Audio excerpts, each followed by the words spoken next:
Maya, I need you to make a decision about someone's employment, Thomas said, his hands folded on the polished mahogany desk between us. I sat across from our CEO in his corner office on the 19th floor, floor-to-ceiling windows framing the Seattle skyline behind him, and felt my stomach tighten with confusion because this wasn't the type of request that came to a senior software architect, even one who'd been with the company for 5 years. Given what Rachel uncovered in her investigation, and given your role as the actual technical leader of this organization, I believe you've earned the right to make this call. He slid a personnel file across the desk toward me, and I didn't need to open it to know whose name was printed on the tab. Because I'd seen that exact file 3 years ago when I'd vouched for my brother during his interview process, when I'd told HR that Derek would be a great addition to the team, when I'd promised he had the skills and integrity to succeed here.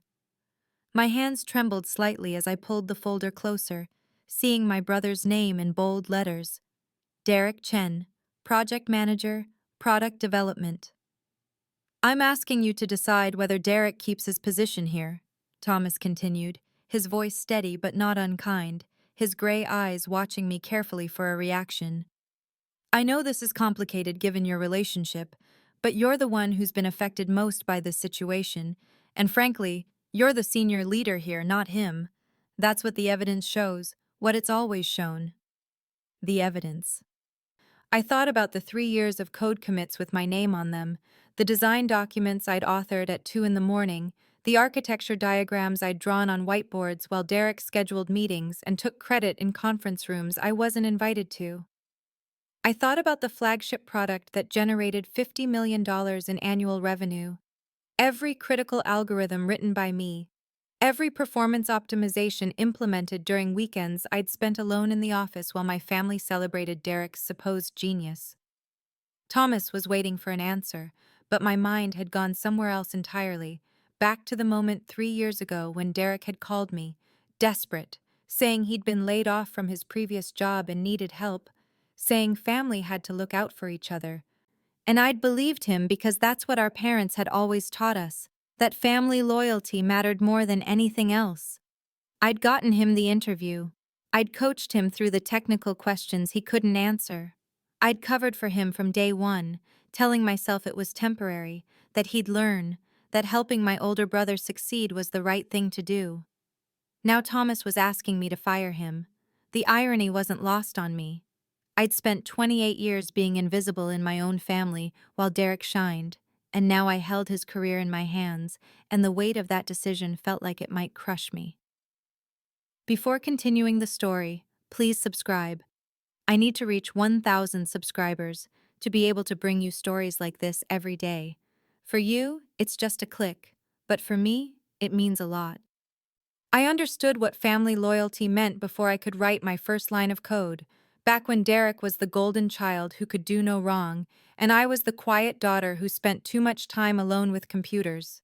Our parents, David and Linda Chen, had raised us in a modest 3-bedroom house in Bellevue, with clear expectations about success. And somehow, those expectations always shaped themselves around whatever Derek wanted, while my interests were dismissed as phases or hobbies that would pass once I matured.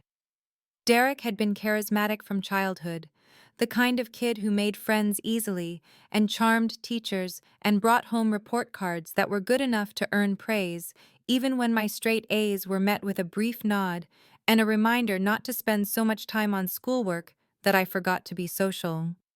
I was 8 years old when I wrote my first program, a simple text-based game on our family's desktop computer, and I'd been so proud that I'd printed out the code and shown it to my father at dinner. But he'd barely glanced at it before turning to Derek to ask about his soccer game, and I'd learned in that moment that my accomplishments would always be invisible compared to my brother's ordinary ones. By high school, the pattern was set.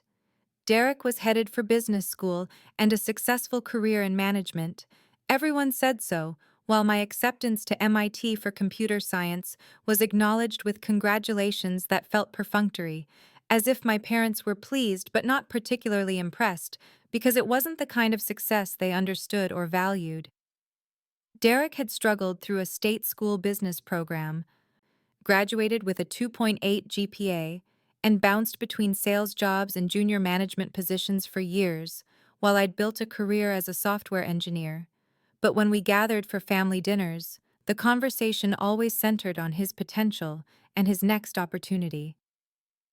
3 years ago, when Derek called me at 11 o'clock on a Tuesday night, his voice tight with stress, telling me he'd been laid off from his project coordinator role at a marketing firm and didn't know what to do because Jennifer was pregnant and they had a mortgage, I hadn't hesitated before offering to help him get an interview at my company. Our parents had raised us to believe that family helped family, that blood loyalty mattered more than anything else, and so I'd coached Derek through the basics of tech industry terminology. I'd walked him through what to say in the interview, and I'd personally recommended him to HR, even though I knew his technical knowledge was virtually non-existent.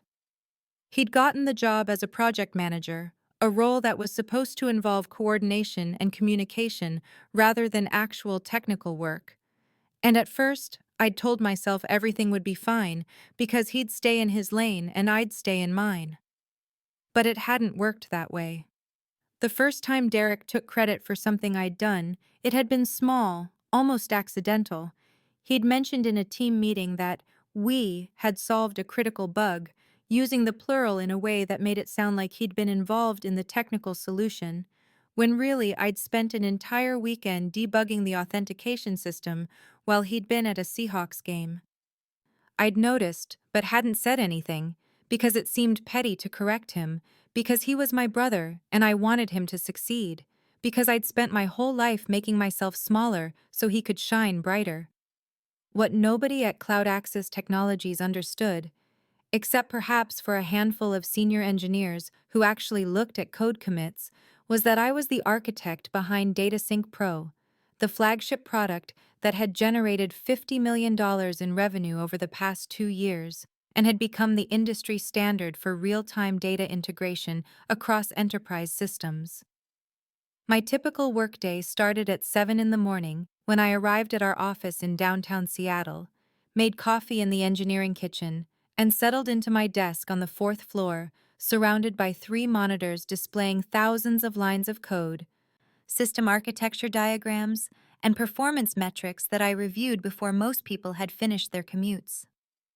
I designed the core algorithms that allowed our software to process millions of transactions per second without data loss. I optimized the database schemas that made queries run in milliseconds instead of minutes, and I spent countless late nights debugging edge cases that would have brought down entire client systems if left unresolved. 6 months ago, we'd landed a contract with Pacific Financial Group, a banking conglomerate that needed to integrate 17 legacy systems into one coherent platform, and I'd spent 3 months designing a custom solution that involved writing 40,000 lines of code, creating a completely novel approach to handling transaction conflicts, and personally training their technical team during a week-long implementation in San Francisco. I mentored our junior developers, sitting with them to review their code and explain complex concepts like distributed consensus algorithms and eventual consistency patterns, and I'd seen 3 of them grow into strong engineers under my guidance.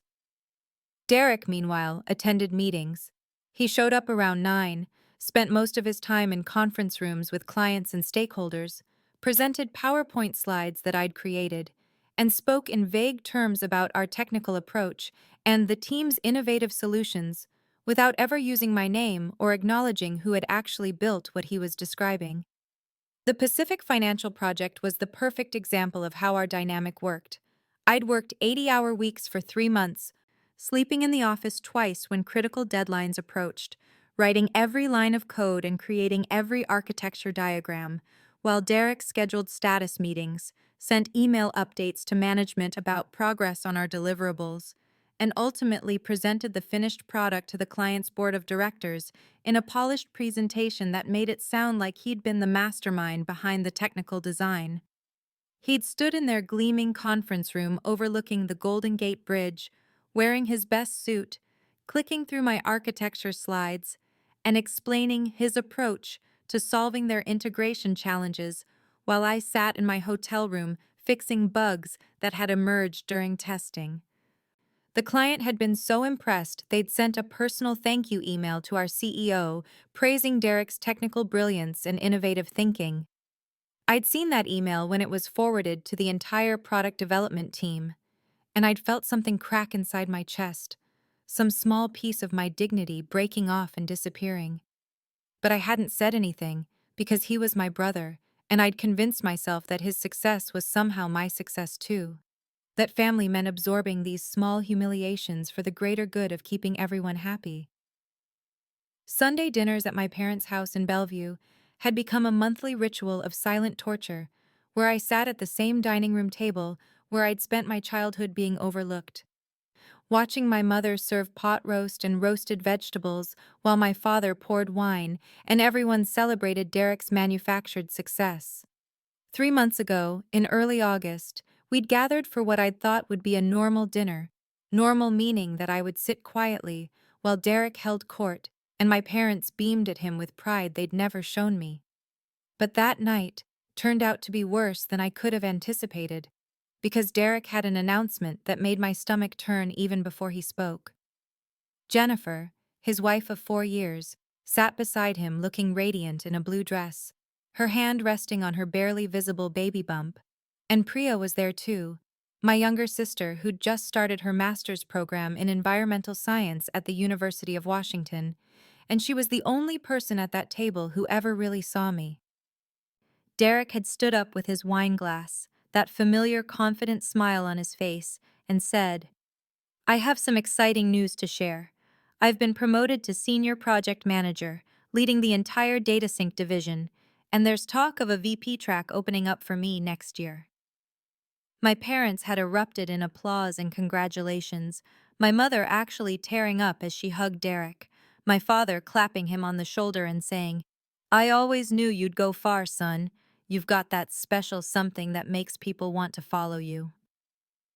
I'd sat frozen with my fork halfway to my mouth because the DataSync division existed because of the product I'd built. The promotion he'd received was based entirely on the Pacific Financial project that I'd designed and coded, while he'd done nothing but show up to meetings. And nobody at that table knew the truth because I'd never told them. Jennifer had kissed Derek's cheek and said something about how proud she was of his brilliant mind and innovative thinking, and my mother had turned to me, almost as an afterthought, and asked, "Maya,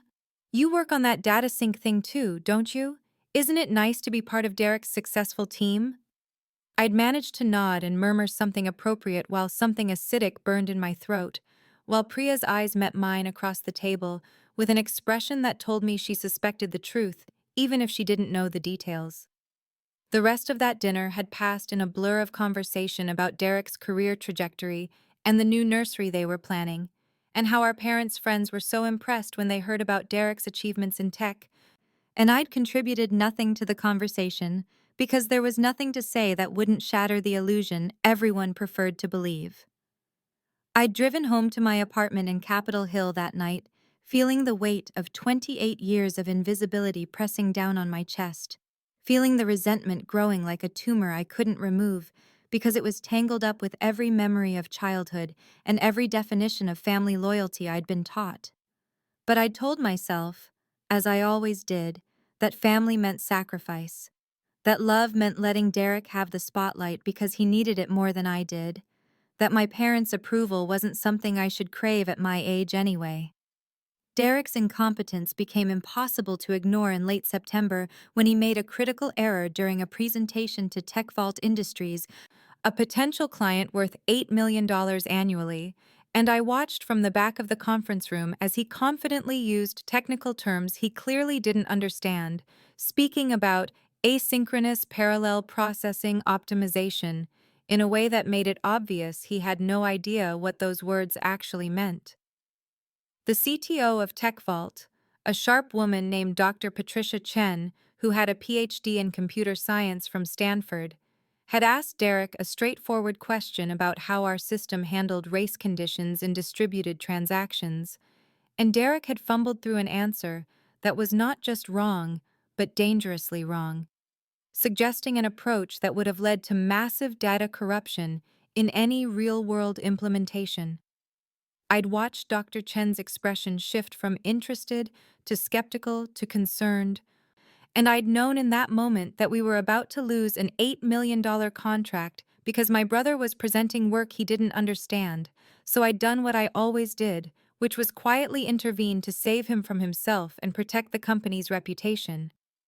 After the presentation, I'd approached Dr. Chen in the hallway and gently corrected Derek's explanation, walking her through the actual architecture we used, drawing diagrams on a whiteboard in an empty conference room, and answering her technical questions with the precision that came from having actually designed and built the system. And I'd watched her relief as she realized that someone at Cloud Access actually knew what they were doing. She'd thanked me, told me she'd been ready to walk away, but now felt confident moving forward. And then she'd asked me a question that had made my chest tighten. Why isn't someone with your expertise leading these presentations? I'd mumbled something about team dynamics and different roles, and she'd given me a look that said she understood more than I wanted her to, but she'd let it go and we'd saved the contract. That evening, Chen, my closest friend at Cloud Access, and a senior back-end engineer who sat 3 desks away from me, had found me still at my computer at 8 o'clock, debugging a memory leak in our caching layer, and he'd pulled up a chair and said the words I'd been dreading.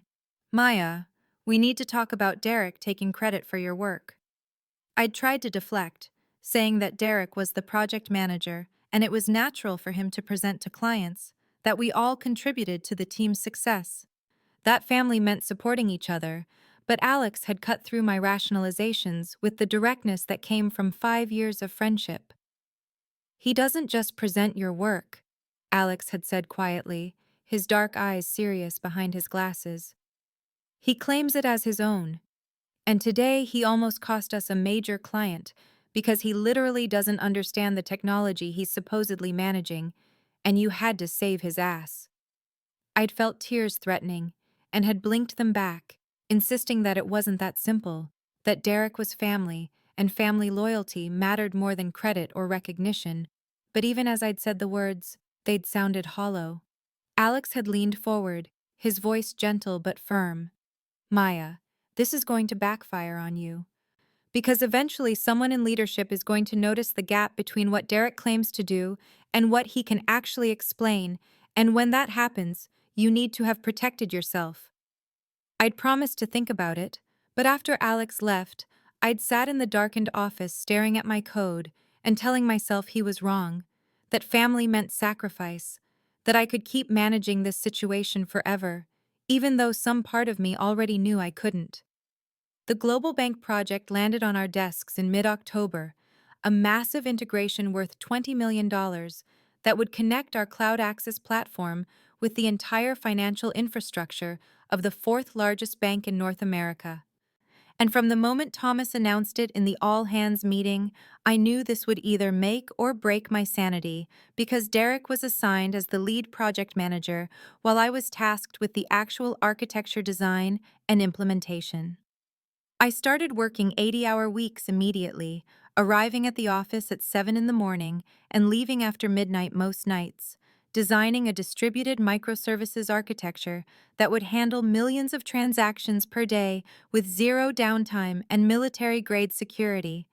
Because Global Bank's requirements were more complex than anything we'd ever attempted, and failure wasn't an option for a contract this size. Derek's contribution consisted of scheduling weekly status meetings, sending calendar invites, and occasionally forwarding emails with FYI as his only comment, while I built the entire technical foundation in a locked conference room I'd claimed as my workspace, covering the walls with architecture diagrams and filling 3 whiteboards with service dependency maps and data flow charts. But this time something was different, because Alex had pulled me aside during the first week and said, Maya, document everything, and I mean everything, because this project is too big for Derek to hide behind team credit anymore. And even though part of me resisted the implication that I needed to protect myself from my own brother, I'd started doing exactly what Alex suggested. I made sure every email I sent about architectural decisions came from my account with clear descriptions of the design choices I was making. I committed code to our repository under my credentials with detailed commit messages explaining the implementation. I created comprehensive design documents with my name and timestamp on every page, and I kept a running log of every technical decision and the reasoning behind it in a private OneNote notebook that was backed up to my personal cloud storage. The work itself was brutally demanding, but intellectually thrilling. The kind of complex distributed systems challenge that made me remember why I'd fallen in love with software engineering in the first place, and I found myself energized despite the exhaustion, because I was solving problems that maybe 100 people in the world could solve at this scale. Junior developers on my team, like Sarah and Marcus, would stop by my conference room to ask questions, and I'd spend time mentoring them through the more complex concepts, explaining distributed consensus algorithms and eventual consistency patterns, watching their faces light up when they understood something that had seemed impossible moments before. And these moments reminded me that I was actually good at this, that I had real value independent of whether anyone in my family noticed. Derek would occasionally pop his head into my workspace to ask how things were going, and I'd give him high-level updates that he'd nod at without really understanding, and then he'd disappear to another meeting while I returned to the intricate work of building something that would process billions of dollars in financial transactions without a single error. By early November, 6 weeks into the project, I had the core architecture complete and was deep into implementation. My documentation folder had grown to hundreds of pages of detailed technical specifications, all clearly attributed to my work, and I was starting to feel something I hadn't felt before, which was a quiet sense that maybe Alex was right. Maybe I did need this protection. Maybe family loyalty had limits when it came to erasing my professional existence. The injustice of the situation was becoming impossible to ignore, settling into my consciousness like a weight I couldn't shake off anymore, because I would look at my code at 3 in the morning and know with absolute certainty that this was mine, that I had created something remarkable, and that Derek would stand in front of the board and take credit for every single line of it unless something changed. The Global Bank project launch presentation happened on December 15th in Cloud Access's main conference room, the largest space in our office with floor-to-ceiling windows overlooking downtown Seattle and a massive screen that displayed the title slide reading, Global Bank Integration, Next Generation Financial Infrastructure. And I sat in the back row against the wall, while Derek stood at the front beside Thomas and Rachel and the entire board of directors, watching my brother present my work as his own to the 14 most important people in the company. Derek wore his expensive navy suit, the one Jennifer had picked out for him at Nordstrom, and he clicked through the slides I'd created, explaining the architecture I'd designed using the talking points I'd written for him in a 12-page brief because he couldn't have explained the technical concepts without a script, and the board members nodded and smiled as he described the distributed microservices framework and the consensus algorithms and the fault tolerance mechanisms that had taken me 3 months of 80-hour weeks to build. Thomas asked Derek a question about scalability, and Derek answered it perfectly because I'd anticipated that exact question and written the response in his brief, and I watched the CEO's face light up with approval as he said, "This is exactly the kind of innovative thinking that sets Cloud Access apart from our competitors." The presentation lasted 45 minutes, and Derek never once mentioned my name or the names of any of the engineers who'd actually built the system, instead using phrases like, "I designed," and "my architecture," and "I implemented," with a confidence that would have been impressive if it hadn't been built entirely on lies. And when he finished with a slide showing projected revenue impact of $20 million annually, the entire board stood up and applauded. Thomas walked over to Derek and shook his hand, clapping him on the shoulder, and announced that Derek would receive a $25,000 performance bonus and was being considered for a director-level promotion, and I watched my brother's face glow with pride as everyone in the room congratulated him while I remained invisible in my chair against the back wall. Rachel caught my eye for a moment, and I thought I saw something like concern or perhaps confusion in her expression, But then she turned back to congratulate Derek, and the moment passed. After the meeting ended, I walked back to my desk in a daze, sat down in front of my computer screen still showing the code I'd written, and stared at the lines of my own work while my chest felt like someone had wrapped it in steel bands that were slowly tightening. I stayed at the office until everyone else had left, until the cleaning crew came through at 9 o'clock. And then I drove home to my small apartment in Capitol Hill and sat on my couch in the dark and cried for the first time in 3 years.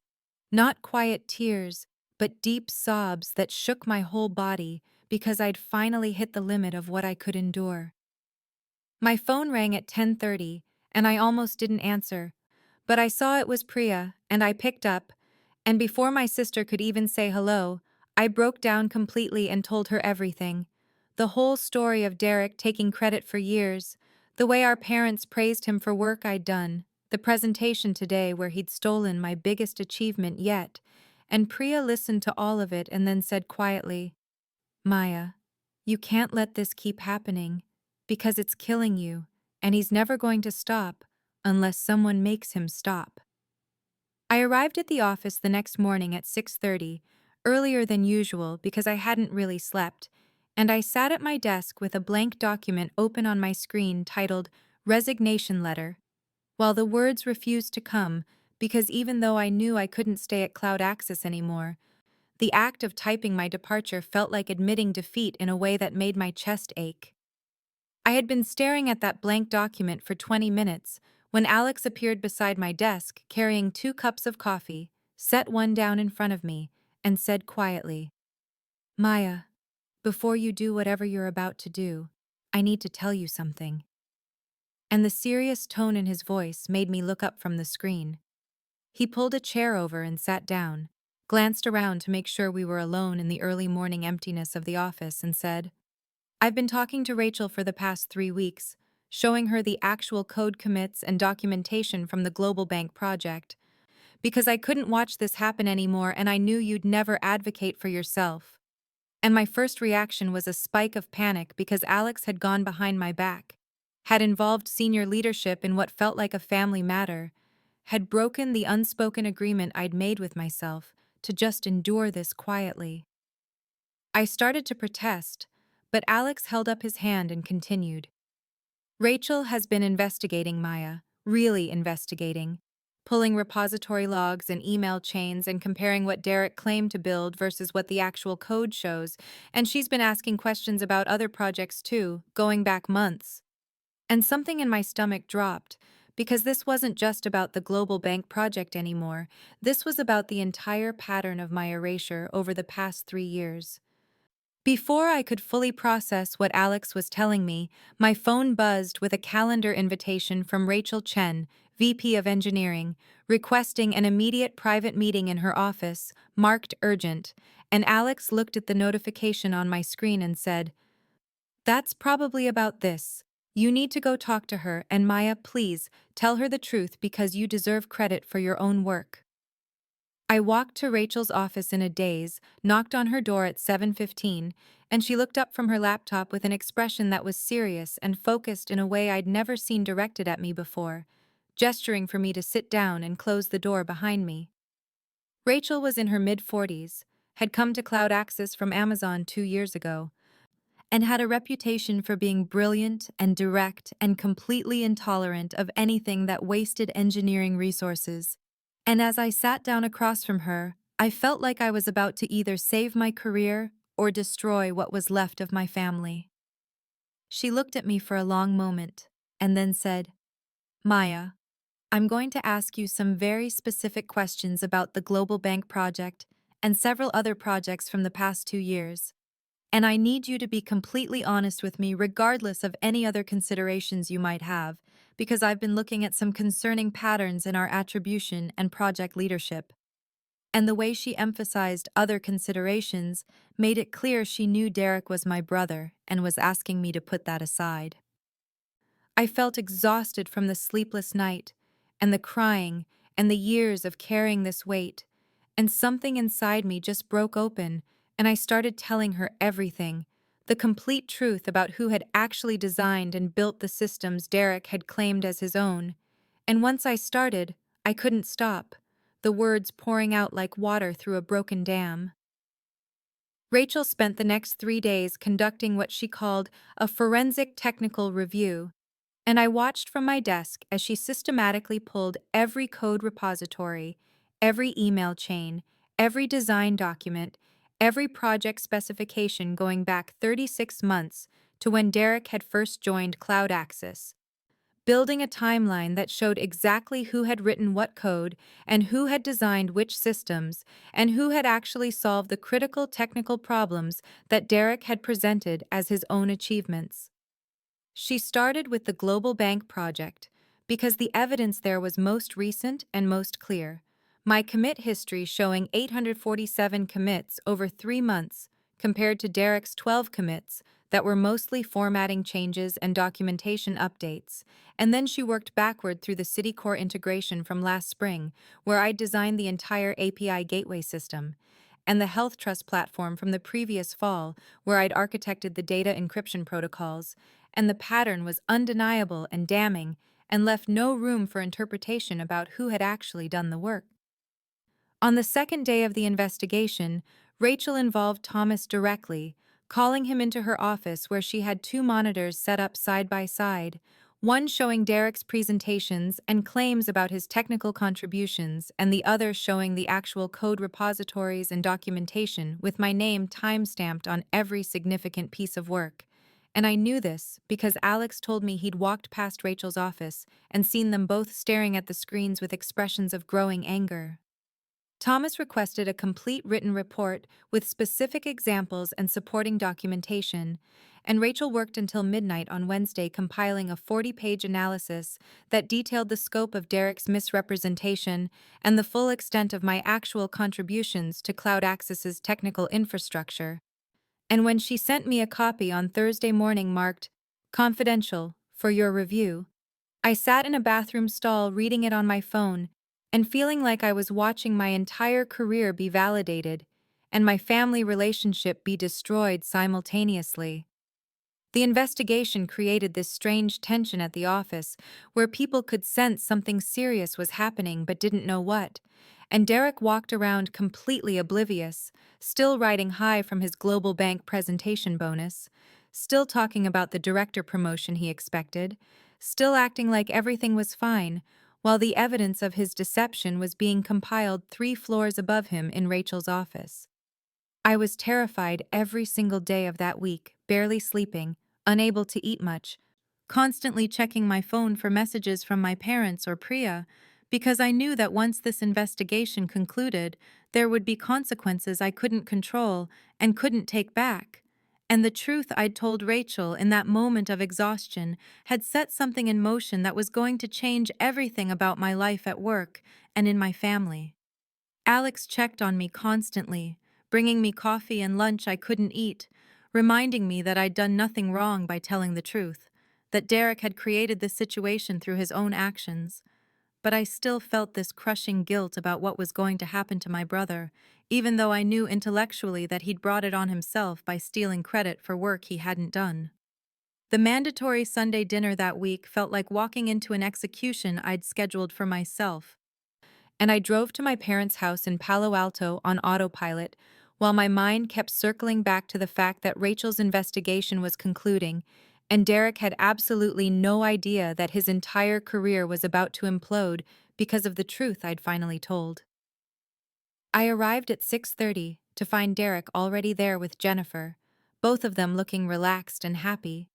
And Derek was holding court in the living room, telling our father about some meeting he'd supposedly led brilliantly last week, a meeting where he'd actually contributed nothing while I had presented the technical roadmap for our Q3 product release.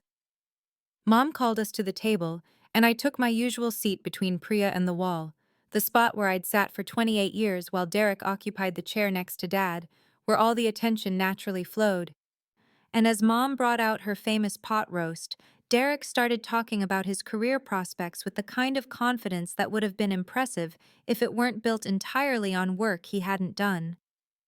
"Thomas pulled me aside on Friday," Derek said, cutting into his meat with this satisfied smile. Told me they're looking at candidates for a VP of engineering position they're creating, and he said I should be thinking about my long-term trajectory at Cloud Axis because they see real leadership potential. And I had to grip my fork hard to keep my face neutral because I knew that conversation had never happened. Derek was either lying outright or had completely misinterpreted some casual comment Thomas had made in passing.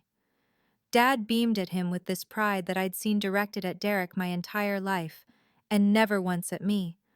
Leaned back in his chair and said, "That's my boy, VP before 35. I always knew you'd go far in tech." And Mom reached over to squeeze Derek's hand and said something about how hard he worked and how much he deserved this recognition. Jennifer smiled at her husband with obvious admiration, and I felt Priya go tense beside me because she was the only one at this table who knew the truth, the only one who'd listened when I'd finally broken down and told her everything after the Global Bank presentation. The conversation continued like this for 20 minutes, everyone celebrating Derek's imminent promotion to a position he would never get, praising achievements that were actually mine, and I sat there silent as always, pushing pot roast around my plate and feeling this strange disconnection from the scene because something fundamental had shifted inside me during the investigation week. Then Dad turned to me with what I'm sure he thought was encouraging interest and said, "Maya, you've been at Cloud Axis for what, 5 years now? Still doing the same coding work? Why can't you be more ambitious like your brother? Try to move into leadership or project management. Make something of yourself." The words hit me like they always did. But this time, instead of just absorbing the blow and staying quiet, I felt something crystallize in my chest, this clear, hard knowledge that I had spent 28 years being invisible in my own family, not because I hadn't achieved anything, but because they had never bothered to look at what I was actually doing. Priya squeezed my hand under the table hard enough that it almost hurt, this silent gesture of solidarity, and I looked around at my family, at Derek still talking about his brilliant future, at my parents hanging on his every word, at Jennifer nodding along, and I realized with perfect clarity that I deserved recognition for my work, and I was done protecting Derek from the consequences of his own deception, and the decision I'd been avoiding all week suddenly felt inevitable and right. Rachel called me into the executive conference room on Monday morning at 9:15, and when I walked in, I found her sitting at the long marble table with Thomas, both of them with printed copies of the investigation report in front of them. And the atmosphere was serious and formal in a way that made my heart pound so hard I could feel it in my throat. Thomas gestured for me to sit, and his expression was carefully controlled, the kind of neutral professional face that could precede either very good news or very bad news. And for one terrifying moment, I thought maybe I was the one in trouble for not reporting Derek's behavior sooner, or for letting it go on so long. Rachel spoke first, her voice calm and measured as she walked me through the investigation's findings, explaining that they had reviewed every major project I'd worked on for the past 3 years and cross-referenced the actual technical contributions against the credit that had been claimed in presentations and performance reviews and promotion justifications, and the pattern was undeniable and consistent and frankly shocking in its scope.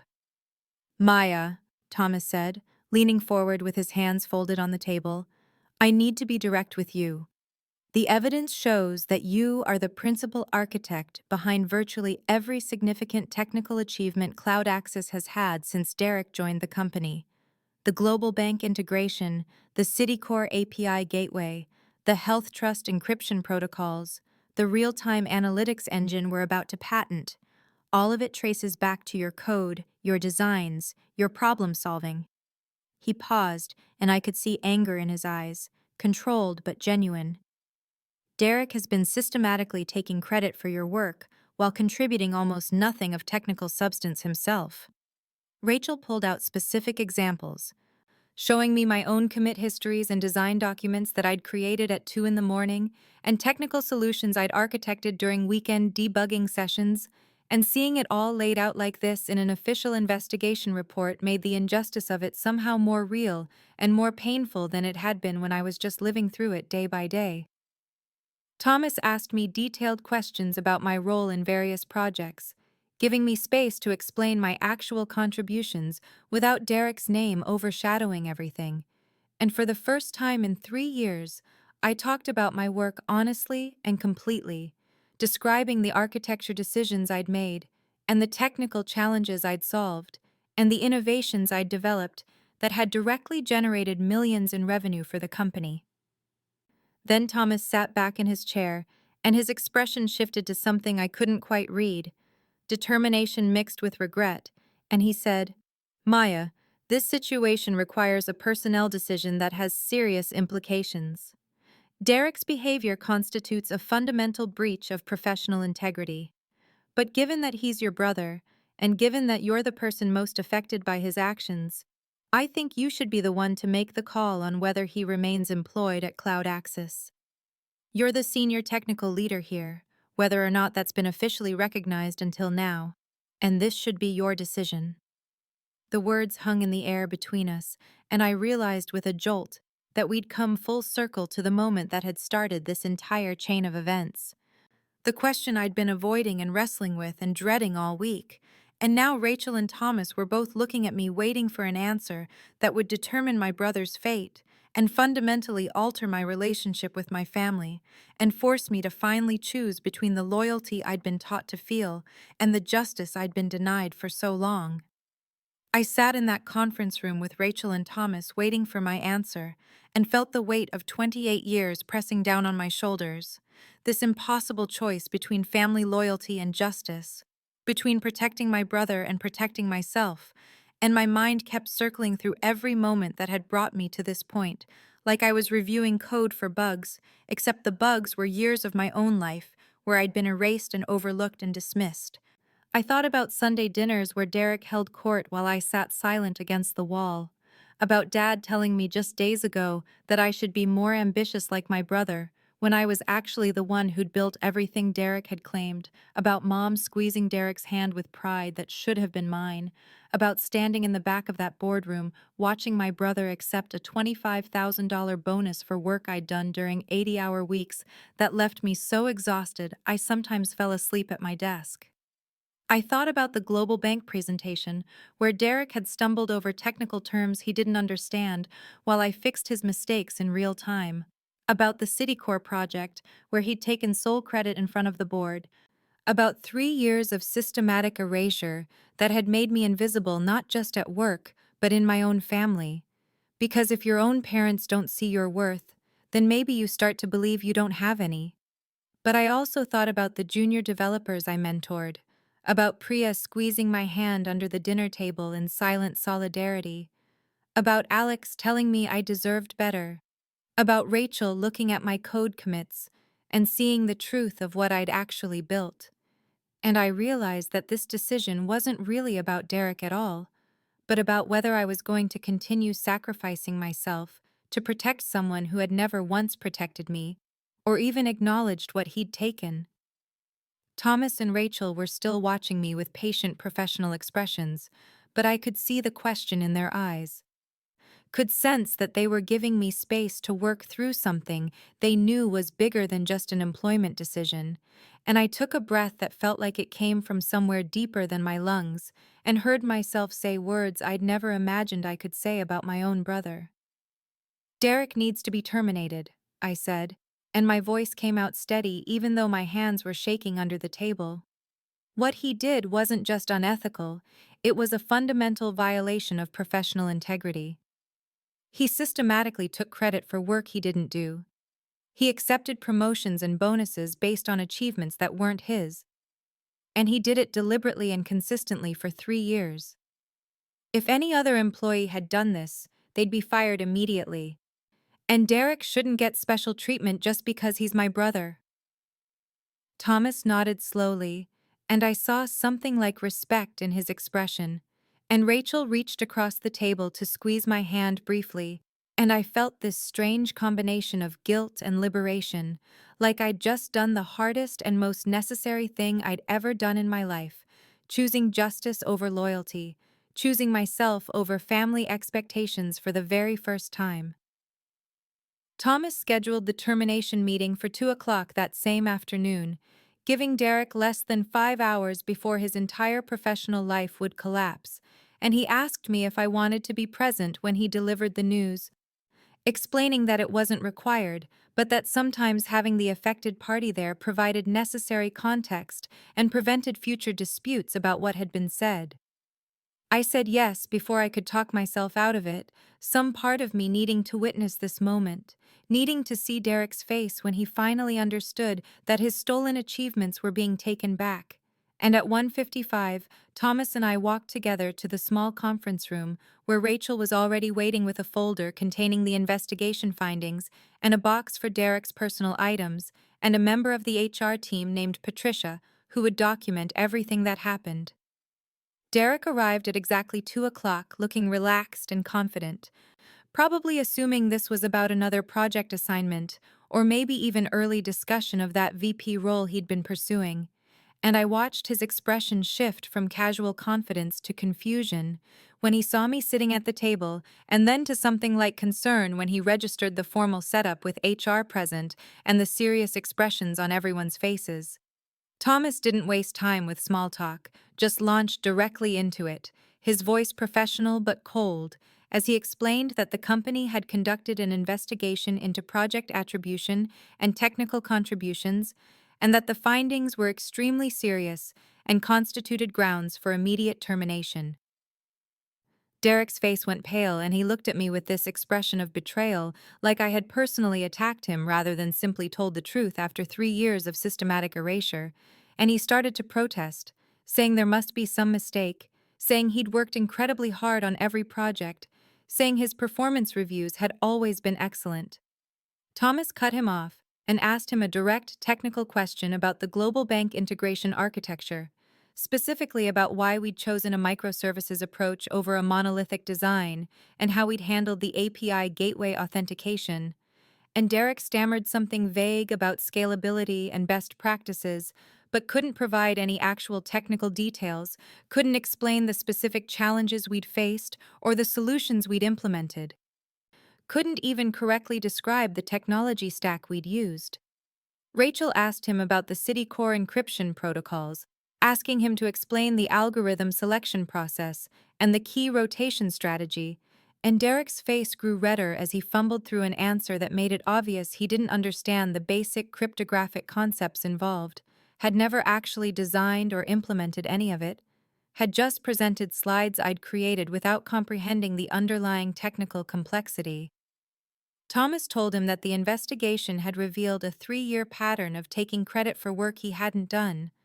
that Maya was the actual architect behind every project he'd claimed, that his contributions had been minimal at best, and his recent performance had been actively detrimental to the team, and that his employment was terminated effective immediately with 2 weeks severance pay and immediate revocation of building access. Derek's shock morphed into outrage, and he turned to me with this wounded, angry expression and said, "Maya, how could you do this to me? I'm your brother." Like family relationships somehow entitled him to steal my work forever. Like I owed him my entire career as some kind of sisterly sacrifice. And I felt guilt rise in my throat, but also this clean, bright anger that gave me the strength to meet his eyes and say quietly, "You took credit for 3 years of my work, Derek. This isn't me doing something to you. This is consequences for what you did to me." Security arrived to escort him out, and he grabbed his phone and wallet while shooting me looks that mixed betrayal and fury, and something that might have been genuine confusion, like he'd actually convinced himself over the years that he deserved the credit he'd been claiming, that his role as project manager somehow entitled him to take ownership of technical work he couldn't begin to understand or replicate. And as I watched him walk out of the building with a security guard at his elbow, I felt this complicated tangle of guilt and relief and liberation. Knowing I'd just destroyed my brother's career and probably my relationship with my entire family, but also knowing that for the first time in my adult life, I'd chosen my own worth over their expectations and my own truth over their comfortable lies. Thomas asked me to stay after Derek left, and Rachel and Patricia gathered their folders and walked out with quiet professional sympathy in their expressions. And when the door closed, he turned to me with this look of profound respect mixed with something like regret that the company had let this situation continue for so long without seeing the truth of who was actually driving our technical success. He told me that he and Rachel and the board had discussed my situation extensively over the past week during the investigation, that they'd reviewed not just the Citicorp project, but 3 years of my actual contributions, every line of code I'd written and every system I'd architected, and every crisis I'd solved while Derek took credit and collected bonuses and pursued promotions based on work that was entirely mine. Thomas said that the company owed me more than an apology, that they owed me recognition and compensation and opportunity that reflected my actual value, and then he offered me the position of Vice President of Engineering with a salary of $180,000, plus equity grants worth another $100,000, and leadership of a team of 50 developers, and direct report to him as CEO, and a seat in executive leadership meetings where company strategy was actually decided. It was the role Derek had been pursuing, the role he'd assumed he'd get based on projects I had built, and Thomas was offering it to me because I had actually earned it through technical brilliance and leadership and integrity, even when no one was watching or crediting my work. I accepted without hesitation, feeling this surge of vindication and terror in equal measure, because this was everything I'd worked for. But it also meant that my family would know definitively that I'd been telling the truth and Derek had been lying, and there would be no way to smooth this over or pretend it was just a misunderstanding or protect anyone's feelings, including my own. Thomas shook my hand and told me the company would send out an announcement that afternoon that they'd be explicitly crediting me for the major projects of the past 3 years, including Global Bank and Citicorp, and the core platform architecture that generated $50 million in annual revenue, and that they wanted to correct the record publicly so that industry contacts and clients would know who had actually built the systems they'd been praising. Within an hour, the company-wide email went out with the subject line, "Leadership Announcement and Recognition." And my phone started buzzing continuously with Slack messages and texts from colleagues, some congratulating me on the promotion, and others expressing shock that I'd been the actual architect behind projects they'd thought Derek had led. And I sat at my desk watching the messages pile up and feeling this strange combination of triumph and exposure, like I'd finally stepped into light after years in shadow, but the light was almost painfully bright. Alex burst into my office and hugged me so hard I couldn't breathe, and told me he was proud of me and that he'd known I could do this, that I could finally claim what was mine, and Rachel stopped by to tell me she was sorry the company had missed this for so long, but that she was genuinely excited to work with me as a peer in leadership, and that she believed I'd be an extraordinary VP. I thanked them both and tried to smile, but inside I was already dreading the moment my parents would hear about this, the moment Derek would tell them his version of events. The family explosion that I knew was coming and couldn't prevent because I'd finally chosen truth over peacekeeping and myself over their comfortable lies about which child was actually successful. Derek must have called our parents before he'd even left the company parking lot, because my mother's call came through at 4:17 that afternoon, while I was still sitting at my desk, trying to process everything that had happened in the past 6 hours. And when I answered, she was already screaming, her voice high and jagged with fury, as she demanded to know what I had done to my brother. How I could be so jealous and vindictive and cruel as to sabotage his career out of spite. I tried to speak, but she talked over me, saying that Derek had called her devastated and humiliated, saying I'd lied to our CEO and made up stories about doing work that Derek had done, saying I'd manufactured evidence and turned the company against him because I couldn't stand that he was more successful than me, and listening to her believe his version so completely and instantly, without even asking for my side, made something crack inside my chest. My father got on the line, and his voice was cold and commanding in that way that had made me shrink myself my entire childhood, and he told me that I needed to fix this immediately, that I needed to go to my CEO first thing tomorrow morning and tell him I'd made a mistake, that I needed to admit I'd exaggerated my contributions and get Derek his job back before this destroyed his reputation permanently. I said no, and the word came out steady and clear despite my hands shaking so hard I nearly dropped the phone, and I told them that I hadn't lied about anything, that I had actually done the work Derek claimed credit for, that I had designed every system and written the core architecture and solved every technical crisis while Derek attended meetings and presented my work as his own. My mother's voice went even higher, and she said I was lying, that I'd always been jealous of Derek since we were children, that I couldn't handle that he was the successful one, and I was just a regular employee. And I felt tears burning behind my eyes as I explained that I wasn't a regular employee anymore, that the company had promoted me to vice president of engineering because they'd investigated and confirmed that I'd been doing the work all along. There was a brief, shocked silence, and then my father said that couldn't possibly be true, that Derek had been telling them about his projects for 3 years, that they'd celebrated his achievements at dozens of family dinners. And I said quietly that those had been my achievements, that I'd sat at those dinners invisible while everyone praised Derek for work I had done. And my mother made this sound like I'd physically struck her and said I was rewriting history out of jealousy and mental instability. My father told me that if I didn't fix this and get Derek his job back, then I was no longer part of this family, that they wouldn't have a daughter who would destroy her own brother's life out of spite and ambition. And I said that I hadn't destroyed anything, that I'd simply stopped letting Derek steal credit for my work, that I'd finally told the truth after 3 years of being erased.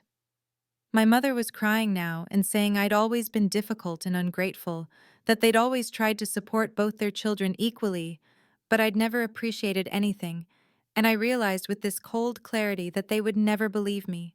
that their image of Derek as the golden child, and me as the quiet, mediocre one, was too fundamental to who they were as parents to ever question or revise.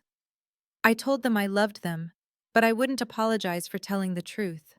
And then I ended the call and sat in my office with my phone in my hand and cried harder than I had since I was a child, grieving not just for the relationship I'd lost, but for the relationship I'd never actually had. The one where my parents saw me clearly and valued what I could actually do instead of what they'd always assumed I couldn't. My mother called again 2 days later, and her voice was different this time,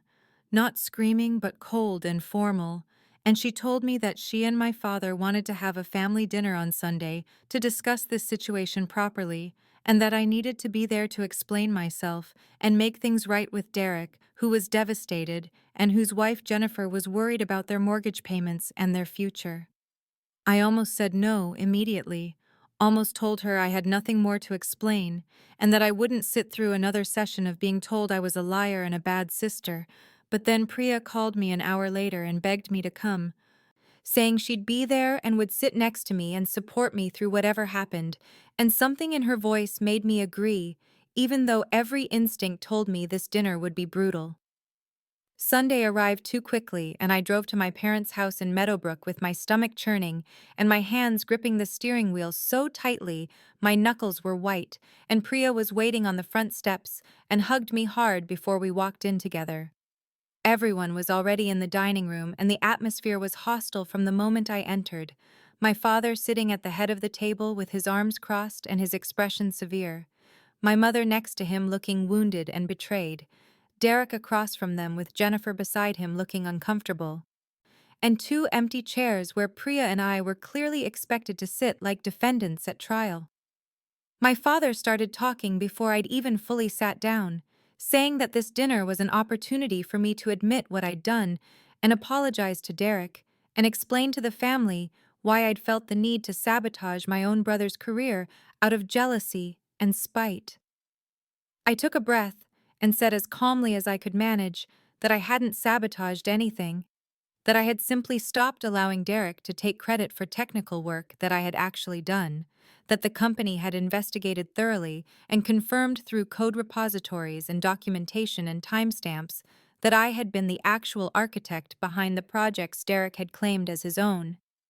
Derek jumped in and said I was lying, that I'd manipulated evidence and turned colleagues against him, that I'd always been jealous that he was more successful and better at client relationships and leadership, while I was just a coder who couldn't handle that technical work wasn't valued as highly as strategic vision. I felt anger flash through me and I asked him a direct question. Asked him to explain the core architectural decision behind the Citicore database clustering strategy that he'd presented to the board, and he stared at me and fumbled for words and said something vague about scalability and load balancing that made no actual technical sense. I asked him what algorithm I'd used for the transaction processing optimization, and he said something about parallel threading that was completely wrong, and I saw Jennifer's expression shift slightly as she watched her husband fail to answer basic questions about work he'd supposedly designed.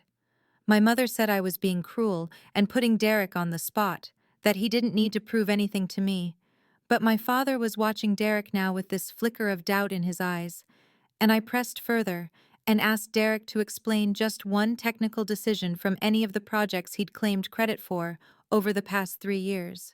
He couldn't, and the silence stretched out painfully until my mother broke it by saying that technical details didn't matter, that Derek's role had been leadership and vision while I'd just implemented his ideas.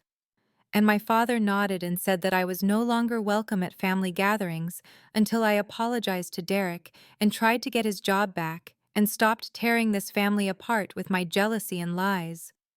Priya's voice cut through the tension like a knife, and everyone turned to look at her as she said quietly but firmly that she needed to say something, that she'd stayed silent her whole life watching this family ignore Maya and worship Derek.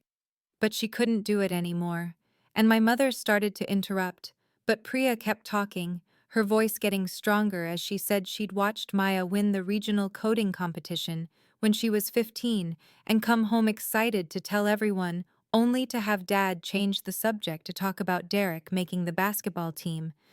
And she described how Maya had graduated summa cum laude from MIT and our parents had attended the ceremony, but spent the whole weekend talking about Derek's new sales job. And she brought up the time Maya had been featured in a tech magazine 2 years ago, and Mom had glanced at the article for 30 seconds before asking if Maya had heard that Derek got promoted. My father said that Priya was exaggerating and being dramatic, but Priya shook her head and said she'd been keeping a mental list for years of every time Maya had achieved something real and measurable and been overlooked while Derek got praised for mediocrity, and she looked directly at our parents and said they'd been so invested in Derek being the successful golden child that they'd completely failed to notice they had a daughter who was genuinely brilliant, who had built systems that processed millions of transactions and generated tens of millions of dollars in revenue, who had become a vice president at 28 at a competitive tech company based purely on merit and skill. Derek said that Priya didn't understand the situation and that I'd manipulated her too, but Priya turned to him and said she understood perfectly that he'd been taking credit for Maya's work, and that she'd watched him do it at family dinners for 3 years, watched him describe projects in vague terms while Maya sat silent, and she told him she'd looked up the company announcement about my promotion and read the detailed list of projects I'd actually led, and realized that every single achievement he'd claimed at family gatherings had actually been mine. My mother's face was pale, and she said that Priya was turning against the family just like I had, that we were both being cruel and divisive, and my father said he'd heard enough from both of us, and that if we couldn't support Derek and be loyal family members, then we should leave. Priya stood up and took my hand and said that's exactly what we were going to do, and we walked out together while my mother called after us, asking how we could do this to them, and Derek sat silent at the table, looking smaller than I'd ever seen him. In the parking lot under the streetlights, Priya hugged me while I cried. Not sad tears, but this complicated mixture of grief and relief and liberation, and she said she was sorry she hadn't spoken up sooner, that she'd been scared of becoming invisible too, but watching them attack me tonight had made her realize that staying silent was worse than speaking truth. I asked her if she'd be okay, and she said she was moving in with me if I'd have her, that she couldn't stay in that house anymore knowing what they'd done to me my entire life. And I held my little sister and felt like maybe I hadn't lost my whole family after all. Maybe I'd just finally found the one person in it who actually saw me clearly and loved me for who I really was, instead of who they wanted me to be. 3 months passed, and I realized one morning while reviewing quarterly metrics in my corner office that I'd stopped checking my phone obsessively for messages from my parents, that I'd stopped rehearsing conversations with them in my head, that I'd simply moved forward into this new life where I was Maya Patel, VP of Engineering, instead of Maya the invisible daughter who spent 28 years trying to earn recognition that would never come. The work consumed me in the best possible way, and I led my team of 50 developers through the launch of our new distributed computing platform that processed real-time financial data for 12 major banks. And the launch was flawless, because I'd built the architecture with the same meticulous attention to detail I'd always applied, except now everyone knew it was my work, my vision, my technical brilliance making it happen. The company culture shifted under my leadership, and I implemented mentorship programs and transparent credit systems and code review processes that ensured junior developers got recognition for their contributions. And I thought about how I was creating the environment I'd wished I'd had, where talent was acknowledged regardless of who presented it. Industry recognition followed faster than I'd expected, and I was invited to keynote at Tech Summit West in November, one of the largest software architecture conferences in the country. And when the invitation email arrived, I sat staring at it for 10 minutes, remembering the girl who'd won the regional coding competition at 15, and come home excited only to have her father change the subject to Derek's basketball game. TechCrunch published a feature article about the distributed computing platform in early October with the headline, How Maya Patel's Revolutionary Architecture is Reshaping Financial Technology, and the article included technical diagrams and interviews with our clients, and a photograph of me in my office surrounded by whiteboards covered in system designs, and I looked professional and confident in that photo, looked like someone who belonged exactly where she was.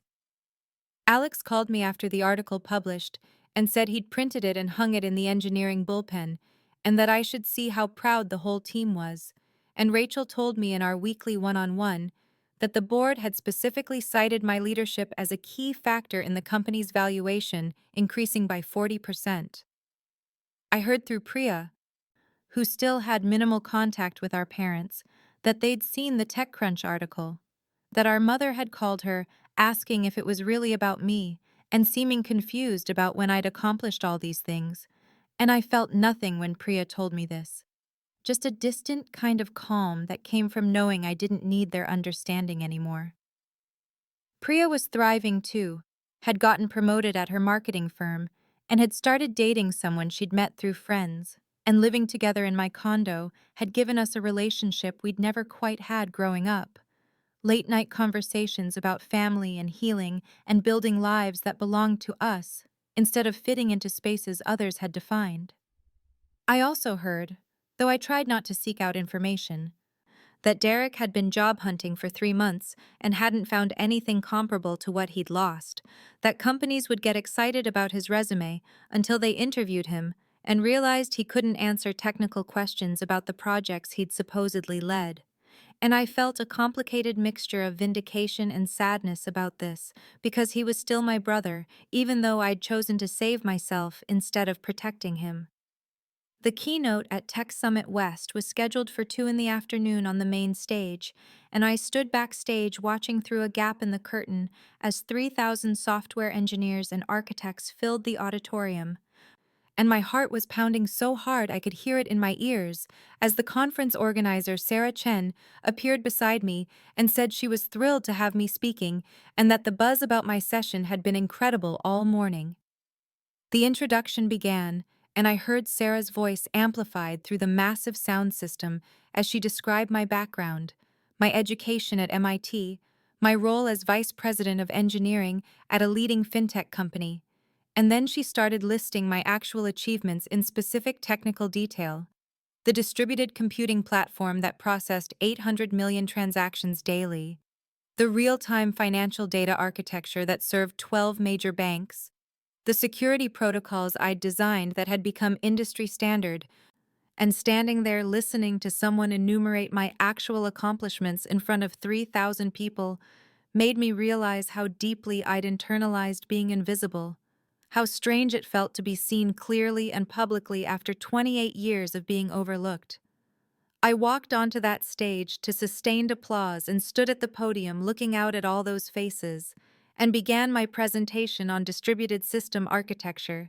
And I'd practiced this speech dozens of times, but what happened instead was that I started talking about the technical challenges I'd actually solved, describing in detail the problems I'd encountered designing systems that needed to maintain consistency across multiple data centers while processing real-time transactions.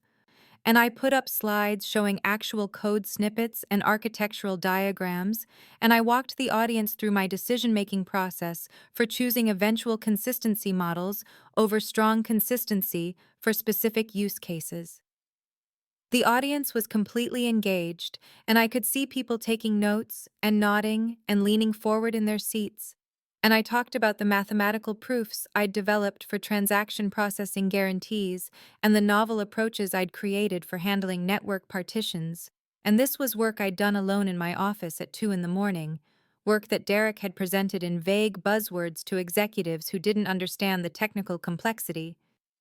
But now I was explaining it in full detail to people who absolutely understood what I was describing and could appreciate the innovation and difficulty of what I'd accomplished. The presentation ran 70 minutes, and when I finished, the auditorium erupted in standing ovation that lasted almost 2 minutes. And during the question and answer session that followed, the questions were sophisticated and challenging, and I answered each one thoroughly, demonstrating complete mastery of not just my own work, but the broader theoretical foundations underlying distributed systems design. Video crews from 3 tech media outlets interviewed me afterward, and TechCrunch recorded a 20-minute deep dive conversation where I explained the technical details even further. And that video would be posted online that evening, where it would be viewed 40,000 times in the first week. My father, who had dismissed my interests my entire life, would watch that video 3 days later in his home office and would sit there for the full 20 minutes, listening to me discuss consensus algorithms and partition tolerance and Byzantine fault tolerance. And for the first time in my 28 years, he would understand that the technical complexity of what I did was far beyond anything he'd imagined, that the casual way I discussed graduate-level computer science concepts demonstrated a depth of knowledge and capability he'd never recognized, and he would realize with dawning horror that everything I'd said at that family dinner had been true.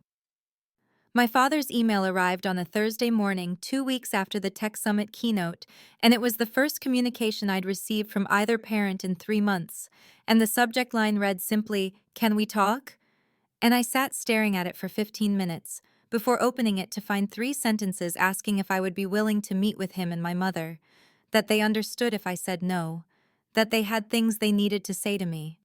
I didn't respond immediately, and instead forwarded the email to Priya asking what she thought, and she called me within 5 minutes and said that our mother had been watching the keynote video repeatedly and had found old photographs from when I was young,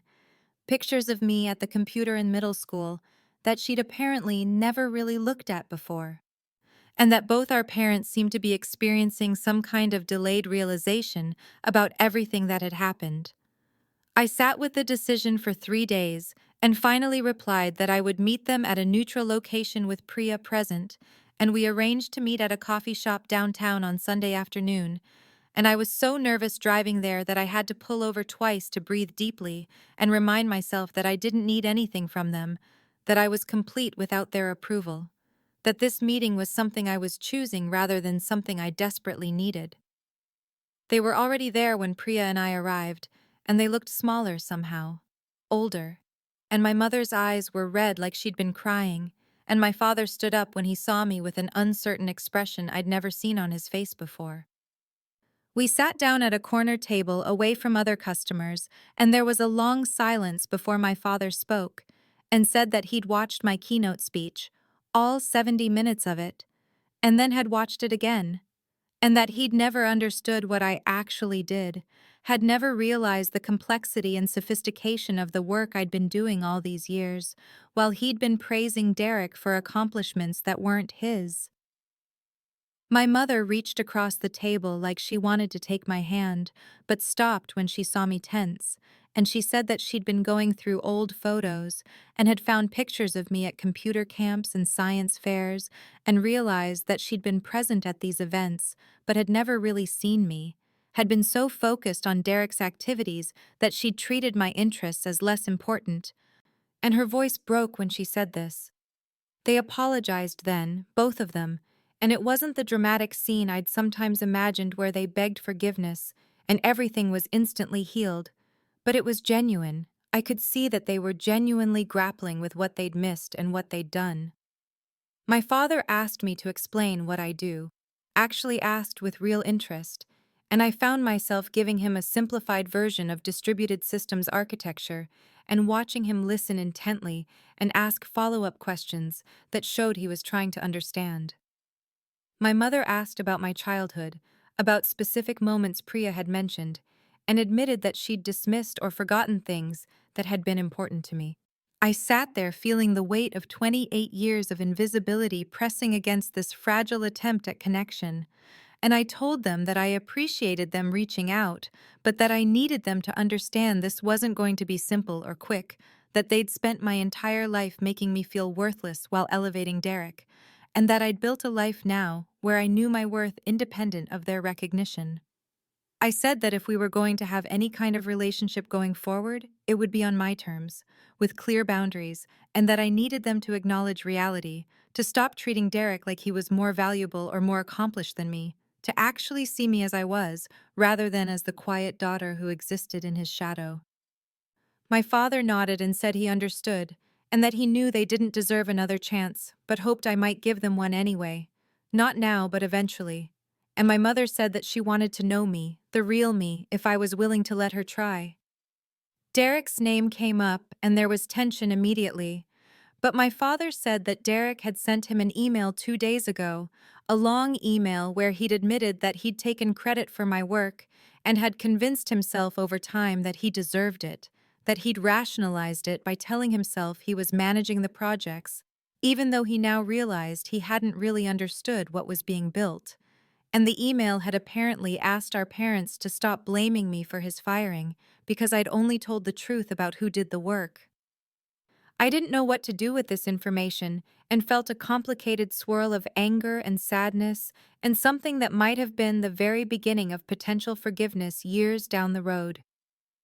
The meeting lasted 2 hours and ended without any grand reconciliation, but with an agreement that we could meet again in a few weeks, that my parents could call occasionally, that we would try to build something new, even though the old relationship was broken beyond repair. Priya hugged me in the parking lot afterward and said she was proud of me for giving them a chance while still maintaining my boundaries. And I realized that I was doing this not because I needed their approval, but because I was secure enough now in who I was to allow them to try to know me. That evening I received an email from Derek, the first direct communication since his firing 6 months ago, and it was surprisingly honest and self-aware, acknowledging that he'd built his entire professional identity on work I'd done, admitting that he'd been unable to find a comparable position because he didn't actually have the skills his resume claimed, saying that he'd been in therapy trying to understand how he'd justified taking credit for years and was beginning to recognize the family dynamics that had enabled it. He said he wasn't asking for forgiveness now because he knew it was too soon, and might always be too soon, but that he wanted me to know he understood what he'd done and was sorry, and that he was trying to build a real career now based on his actual abilities, even though it meant starting over at a much lower level. I read the email twice and then saved it in a folder and didn't respond because I wasn't ready for that yet and might not be for a long time, but I acknowledged to myself that it took courage to write it and that people could change even if the damage they'd done couldn't be undone. Monday morning, I walked into my office and saw the nameplate on my door that read, Maya Patel, Vice President of Engineering, and sat down at my desk, where 3 monitors displayed code from the new quantum encryption project my team was developing, and I realized that I'd reached a place I'd never quite imagined possible, where I was completely at peace with who I was, where I knew my worth independent of anyone else's recognition, where I'd built a career and a life that belonged entirely to me and reflected my actual capabilities and achievements. I didn't need my parents' approval anymore, though I was willing to cautiously explore whether some kind of relationship with them might be possible. I didn't need Derek's acknowledgement, though his apology suggested he was finally facing reality, and I didn't need the industry recognition, though it was gratifying to receive it after years of invisibility. What I needed, I already had, sitting in this office leading a team of brilliant engineers and solving problems that genuinely challenged me, and building systems that would process millions of transactions for years to come. I pulled up the quantum encryption codebase and lost myself in the elegant mathematics of cryptographic protocols, and for the first time in my life, I was simply Maya, complete and whole, no longer invisible, no longer diminished, finally exactly where I was supposed to be.